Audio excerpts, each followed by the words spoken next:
esta cuestión media contradictoria o dicotómica que se provoca, ¿verdad?, entre estamos en lo correcto cuando intervenimos telefónicamente, ¿verdad?, para escuchar a quienes denuncian, y en paralelo queremos cuidar o cautelar lo que pasa respecto de la inteligencia nacional. ¿Por qué? Porque ayer se dijeron dos cosas. Esto está mal porque estamos escuchando a los denunciantes. Ok, puede ser.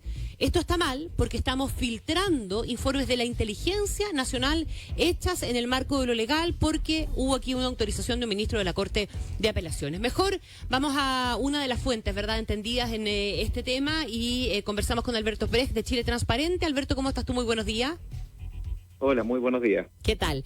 Alberto, expliquemos primero cuándo, las labores de inteligencia, ¿cómo deben realizarse para hacer efectivamente en el marco de lo legal, cuando tienen que ver efectivamente con estas cuestiones que pueden estar para muchos, ¿verdad?, ahí al filo de violar algún tipo de derecho de persona? Claro. Bueno, lo primero que hay que señalar es que la Constitución nos asegura a todos los chilenos la inviolabilidad de nuestras comunicaciones. Es decir, nosotros podemos tener conversaciones de carácter privado con quienes queramos por los medios que nosotros queramos. Una carta con un remitente, un email, una llamada telefónica. Y esta garantía constitucional solamente puede ser violada, por decirlo así, bajo una autorización legal en casos bastante específicos.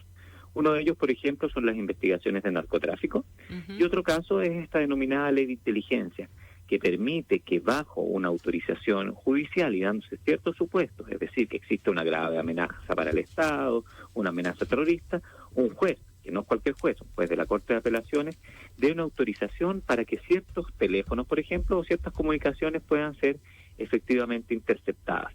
Y esto es lo que en la formalidad, podríamos decir, explica ayer el ministro Espina que fue lo que ocurrió, no solamente en la operación Topógrafo, sino también en otra operación que creo que es incluso más grave el caso, que es esta denominada operación W, donde se intercepta el teléfono de un periodista. De Mauricio Weibel, que es el que llevó adelante la investigación sobre el Milico Gate, en definitiva, ¿verdad? El Milico Gate. Que es el que terminó destapando el escándalo del uso de las platas de los fondos reservados del cobre en el ejército. Ese es Mauricio Weibel, y a quien efectivamente se supo ayer también fueron interceptadas sus comunicaciones. Y esto es lo grave porque, bueno, alguien tiene que explicar si es que efectivamente estos supuestos de amenaza terrorista o amenaza a la seguridad nacional se dieron, y resulta bastante inverosímil pensar que un periodista que está haciendo su trabajo o denunciantes que han dado indicios a casos que efectivamente han tenido asidero, hayan tenido esta interceptación telefónica, más cuando ninguna de estas personas ha sido formalizada por delito alguno respecto a un caso de terrorismo o de seguridad nacional. Quedémonos un segundo con el tema de la inteligencia para volver luego al otro, ¿verdad? Pero ¿te parece de todas maneras? Porque aquí hay, yo decía al comienzo, hay dos hechos que parecieran tener que revestir mucha importancia, y no necesariamente una más importancia que otro, sino que podemos estar hablando de dos cosas distintas que es necesario cautelar, entender y cautelar. Una son las labores de inteligencia. ¿Te parece grave que se filtren informes de inteligencia, como dijo ayer el ministro Alberto Espina? Absolutamente. Independiente de su contenido, ¿no es cierto? Absolutamente, porque supongamos que este no hubiese sido un caso de interceptación telefónica a un periodista o a denunciantes, sino que efectivamente una amenaza terrorista real, por ejemplo, o a nuestras fronteras o a nuestra seguridad, y esto se filtra, evidentemente habla que nuestra inteligencia está en muy, muy malas manos.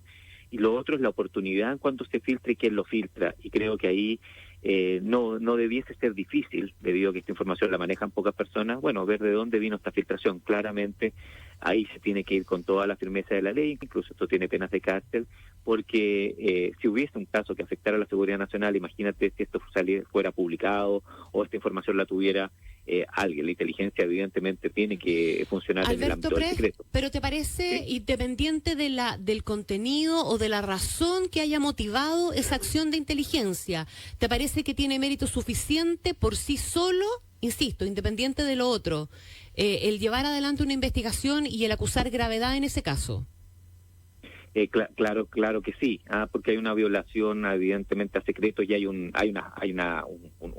hoyo enorme evidentemente en nuestra inteligencia. Pero, sin embargo, esta filtración nos da luces de que esta ley de inteligencia no se está ocupando correctamente, que es la otra parte, Correcto. y que ahí el ministro Espina lamentablemente no fue todo lo enfático que fue con esta otra parte. Uno pareciera que está más preocupado de la filtración que del uso que se está dando a la ley de inteligencia. Ahora, vamos a esa otra parte entonces. ¿Qué nos hace suponer que no se está ocupando adecuadamente? No hay ninguna posibilidad de que quepa en medio de un caso como este, el que los denunciantes también sean eventualmente indagados para ver si tienen segundas o terceras intenciones, para ver si eventualmente no forman parte de alguna trenza, porque la investigación respecto, por ejemplo, de las asociaciones ilícitas o del crimen organizado también caben dentro de la opción de llevar adelante escucha. Sí, pero tiene que darse ciertos supuestos, es decir, por ejemplo, yo conozco personalmente a algunos de los denunciantes, hemos trabajado con ellos en Chile Transparente en los últimos años, con Mauricio Weibel, también una relación bastante larga. Tenemos mucha de la información y resulta bastante inverosímil que, por ejemplo, un suboficial del ejército de un rango más bien menor vaya a tener información que pueda afectar la seguridad nacional o vaya a propiciar un acto de terrorismo. Es algo bastante inverosímil, y menos un periodista que ha sido premiado, que ha demostrado una seriedad en sus investigaciones. No puede ser cualquier duda, a menos que en su momento se haya entendido que afecta a la seguridad nacional que se esté develando la verdad de los casos de corrupción. Y eso nos pondría a todos, a los periodistas de investigación, a los que trabajamos en el área de la investigación en los ámbitos de corrupción, en una vulnerabilidad absoluta en cuanto a nuestras comunicaciones privadas, porque lo que afecta a la seguridad nacional más bien es un general ladrón, más bien es una persona que usa los recursos públicos para su beneficio personal, que una persona que esté develando eso en su ejercicio profesional, ya sea como abogado, ya sea como denunciante honesto o ya sea como periodista. Alberto Precht, de Chile Transparente, ¿qué te indica a ti el sentido común entonces de por qué se habrían efectuado estas escuchas telefónicas? Bueno, existen varias hipótesis. Una, que evidentemente estas son formas de amedrentar, de decir, mira, te estás metiendo con peces muy gordos y te vamos a hacer tu vida bastante más imposible, que en los hechos ocurrió.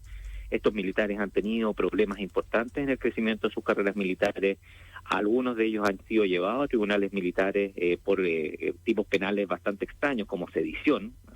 Nunca un soldado en la historia de Chile había sido condenado por sedición, y justo uno de estos denunciantes fue condenado por sedición, después absuelto. Más en el caso de Mauricio Weibel, que tuvo presiones, de hecho estuvo con seguridad policial cuando estaba realizando la investigación del Milico Gate, y ahora uno podría relacionar estos dos casos. Recordemos que los medios de comunicación sufrieron asaltos, el Clinic, algunas de las fuentes también. Entonces pueden ser formas de amedrentamiento.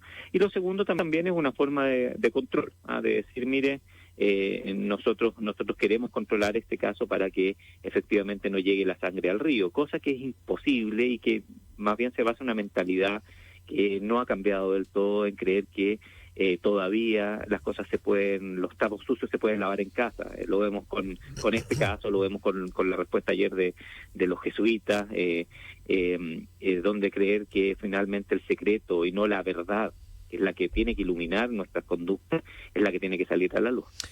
Alberto Precht, de Chile Transparente, conversando esta mañana con nosotros a propósito de esta nueva investigación y escándalo que afecta al ejército. Gracias, Alberto, por atender la llamada infinita. Muchísimas gracias, que tengan muy buenos buen día. días. 7:48 minutos.